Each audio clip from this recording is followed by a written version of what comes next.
کل 10 محرم آپ کے ساتھ ملاقات نہ ہو سکی اور کل کچھ اہم خبریں تھیں، لیکن 10 محرم کے احترام میں میں نے کوئی ویلاگ کیا نہیں.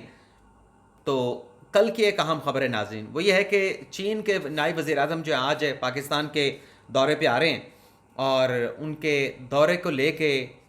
جو اسلام آباد کی انتظامیہ ہے ان کی جانب سے وزارت داخلہ کو ایک لیٹر لکھا گیا ہے کہ 31 جولائی اور 1 اگست کو جو ہے مقامی طور پہ اسلام آباد میں جو ہے وہ تعطیل کی جائے. اب اس حوالے سے کوئی وزارت داخلہ کا اپروول تو سامنے نہیں آیا، کوئی نوٹیفیکیشن وزارت داخلہ نے جاری نہیں کیا، لیکن یہ ضرور بتایا جا رہا ہے کہ چین کے جو نائب صدر پاکستان کے دورے پہ آ رہے ہیں، یہ پاکستان میں جو سی پیک کے حوالے سے 10 سالہ تقریب ہونے جا رہی ہے اس میں شریک ہوں گے. اور جناب چائنا کے جو نائب وزیر اعظم ہیں، انہوں نے پاکستان کے ساتھ سی پیک اور اقتصادی تعلقات کے حوالے سے بڑا اہم کردار ادا کیا ہے، اور کہا جا رہا ہے کہ اپنے اس دورے میں یہ ملاقاتیں بھی کریں گے چائنا کے نائب وزیر اعظم کے ساتھ، صدر علوی کے ساتھ اور دیگر اہم شخصیات کے ساتھ بھی ان کی ملاقاتیں جو ہیں وہ شیڈول ہیں. اچھا، ایک طرف تو یہ کہا گیا ہے کہ چھٹی 31 جولائی اور 1 اگست کو کی جائے گی، لیکن اس کے ساتھ ساتھ ایک اور یہ ہوا ہے کہ چھٹی کے روز میں ظاہر سی بات ہے کہ جب مقامی چھٹی کر دی جاتی ہے، سیٹرڈے کا دن ہو، اتوار کا روز ہو، تو جو شہری ہیں اسلام آباد کے مقامی یا راولپنڈی کے، وہ پھر جو پگڈنڈیاں یہاں پہ مارگلا کی پہاڑیوں میں بنی ہوئی ہیں، جو ٹریلز بنی ہوئی ہیں، وہاں پہ پھر چلے جاتے ہیں ہائکنگ کرنے کے لیے، ٹریکنگ کرنے کے لیے. تو وہ جو ٹریل ایسے ہیں اس کے اوپر بھی کہہ دیا گیا ہے کہ وہ 2 روز تک تمام جو ٹریلز ہیں، جو پگڈنڈیاں ہیں، وہ بھی ٹریکنگ کے لیے، ہائکنگ کے لیے جو ہے بند رہیں گے. تو یہ بھی آپ کہہ سکتے ہیں کہ اگر اچھی خبر تھی کہ 2 دن کی چھٹی ملی تھی اسلام آباد راولپنڈی کے اسلام آباد کے مقامی شہریوں کو، لیکن وہ پگڈنڈیاں بند کر دی گئی جہاں پر وہ عید کی اپنی جو اس طرح کی چھٹی کا دن جو ہے وہ گزارا کرتے تھے. اس کے علاوہ ناظرین، جو ایک بڑی کارروائی کرنے کا فیصلہ کیا گیا اسلامی یونیورسٹی کا جو اسکینڈل ہے، اس حوالے سے ناظرین ایچ ای سی نے ایک نوٹیفیکیشن جاری کیا ہے، ایک کمیٹی تشکیل دی گئی ہے، اور جو سابق وی سی ہیں اسلامی یونیورسٹی بہاولپور کے،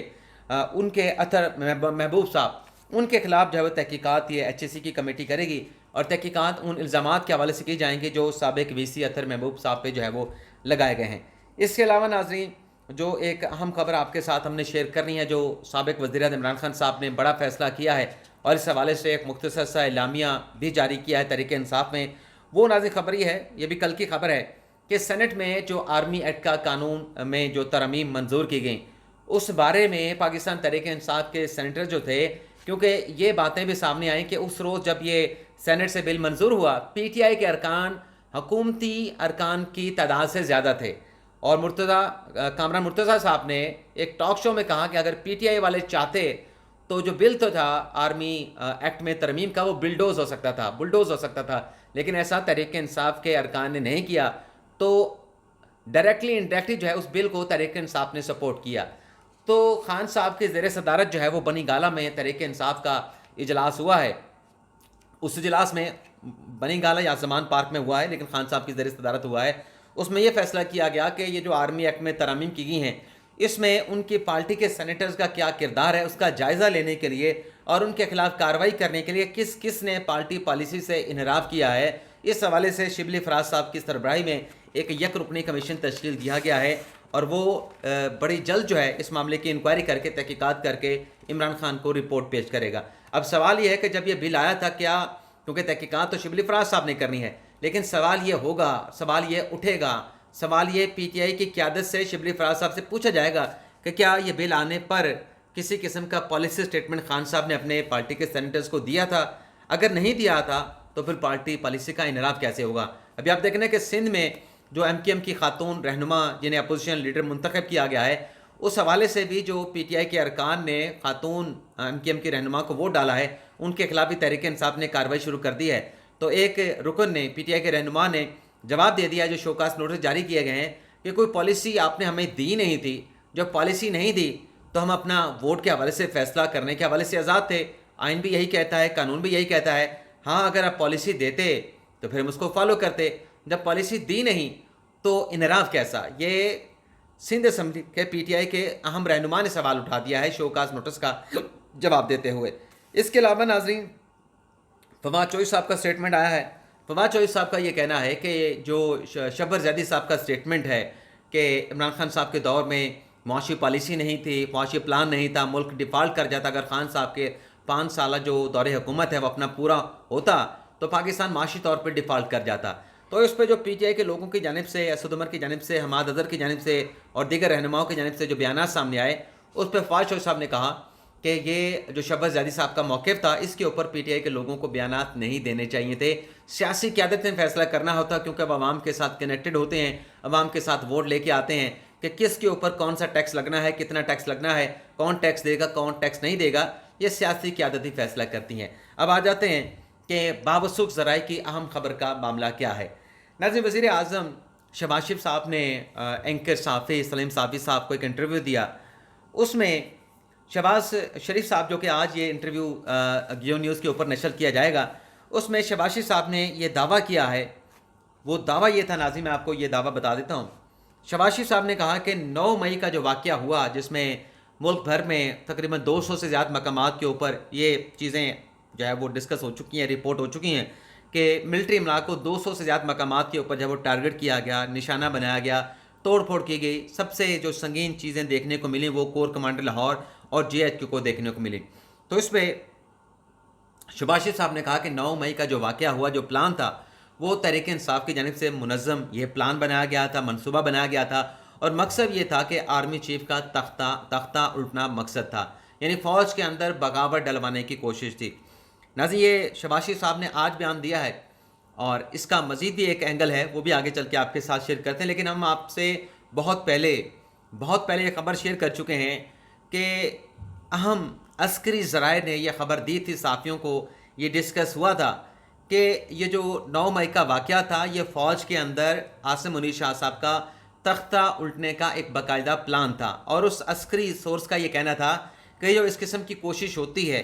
جس کو انقلاب کا نام دیا جاتا ہے، انقلاب اور بغاوت میں صرف اتنا فرق ہوتا ہے کہ اگر انقلاب کامیاب ہو جائے تو اس کو کامیاب انقلاب کہا جاتا ہے، لیکن اگر وہ انقلاب ناکام ہو جائے تو اس کو پھر ناکام بغاوت کا نام دیا جاتا ہے. تو یہ جو سازش تھی، یہ جو 9 مئی کو ہوا، یہ سب کچھ اسی بات کا شاخسانہ تھا کہ فوج کے اندر بغاوت کر کے، بغاوت ڈلوا کے جو ہے وہ آرمی چیف صاحب کو ہٹا کے نئی قیادت سامنے لائی جائے. تو وہی بات اب شہباز شریف صاحب کر رہے ہیں. انہوں نے کہا کہ وزیر اعظم شہباز شریف نے کہ عمران خان اس منصوبے کا سرغنہ ہے. یہ دعویٰ ہے شہباز شریف صاحب کا، اور ان کی فیملی کے لوگ بھی اس منصوبے میں، ان کے سیاسی لوگ بھی اس منصوبے میں، اور مرد خواتین بھی اس منصوبے میں شامل تھے. اور پلان یہی تھا کہ آرمی چیف عاصم منیر شاہ صاحب کا تختہ الٹ کے ملک میں انارکی اور سول وار پھیلانا، سول وار میں ملک کو جو ہے وہ دھکیل دینا، یہ ان کا مقصد تھا. اب یہاں پہ سلیم صافی صاحب نے بڑا اچھا سوال کیا، ریلیونٹ سوال کیا شہباز شریف صاحب سے کہ کیا آپ یہ صرف کہہ رہے ہیں یا آپ کے پاس کوئی ایسی انفارمیشن ہے، کس بنیاد پہ آپ یہ بات کہہ رہے ہیں. یہ سلیم صافی صاحب نے پوچھا. پھر صافی کا یہی کام ہوتا ہے کہ اگر کسی نے کوئی بڑا دعویٰ کیا ہے، کوئی انکشاف کیا ہے، تو اسے پوچھا جائے کہ آپ کے پاس انفارمیشن کیا ہے. تو ظاہر سی بات ہے کہ شہباز شریف ملک کے وزیر اعظم ہیں، تو ان سے پھر سوال پوچھنا زیادہ ریلیونٹ ہو جاتا ہے کہ اگر ملک کا وزیر اعظم ایسی بات کرے ایک سیاسی جماعت کے سربراہ کے حوالے سے کہ وہ سرغنہ ہے جو 9 مئی کے واقعات ہوئے ہیں، تو صحافی تو پوچھے گا کہ آپ کے پاس اس حوالے سے بیس کیا ہے. تو اس پہ جب سوال ہوا سلیم صافی صاحب کا، تو وزیر اعظم شہباز شریف صاحب نے کہا کہ میں قابل اعتبار ریلائیبل سورسز سے آپ کے ساتھ یہ انفارمیشن شیئر کر رہا ہوں. تو پھر اگلا سوال سلیم صافی صاحب نے یہ بھی داغ دیا کہ اگر آپ کے پاس باوثوق ذرائع کی یہ ساری انفارمیشنز ہیں تو پھر مقدمہ کیوں نہیں ہونا چاہیے جن کا آپ نام لے رہے ہیں. تو اس پہ شہباز شریف صاحب نے کہا کہ یہ پرنسپلی اصولی طور پہ طے ہو چکا ہے کہ جو 9 مئی کے جو ذمہ داران ہیں، جو ملٹری املاک کے باہر تھے، ان کے خلاف دہشت گردی کا جو قانون ہے انسداد دہشت گردی کا، ATC کی عدالتوں میں ان کے خلاف کیس چلایا جائے گا. لیکن جو باقی لوگ جو ملٹری املاک کے اندر گئے، ملٹری حدود کے اندر گئے، ان کے خلاف جو ہے وہ کورٹ مارشل فوجی عدالتوں میں یا آرمی ایکٹ کے تحت ان کے خلاف جو ہے وہ مقدمہ چلایا جائے گا. تو یہ باوثوق ذرائع سے، ریلائیبل سورسز سے وزیر اعظم شہباز شریف صاحب نے بڑا اہم انکشاف کیا ہے. تو ظاہر سی بات ہے کہ اگر وزیر اعظم ملک کا پرائم منسٹر ایسی بات کرتا ہے